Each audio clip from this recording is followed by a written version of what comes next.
A question I get all the time is how much working capital should I include in my deal?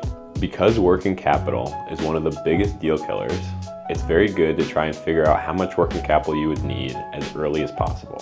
So here's a quick way to visualize how much working capital you would need before you go under LOI. When you think about working capital, you think about it as the whole between when you pay for things and when you get paid for things. So if we look at this timeline here, we made a purchase on day 0.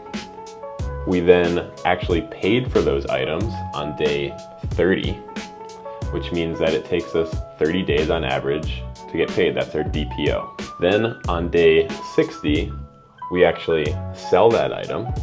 So that means we keep that inventory on hand for an average of 60 days. That's our DIO, our days inventory outstanding.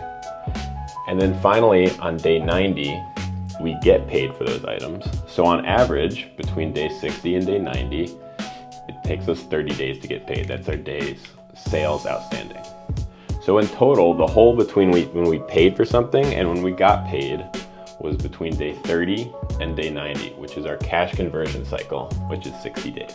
So if we want to estimate how much money we'll need to fund that cash conversion cycle, a quick way to do that is to calculate the average sales per day.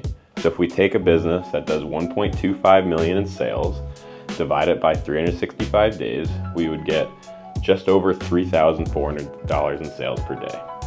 If we multiply that by our cash conversion cycle, that means it would take $205,000 to fund that cash conversion cycle for that business. Now this isn't going to be an exact figure. You're going to want to diligence this and get to a more precise number, but pre-LOI, this is a great way to get in the ballpark for net working capital.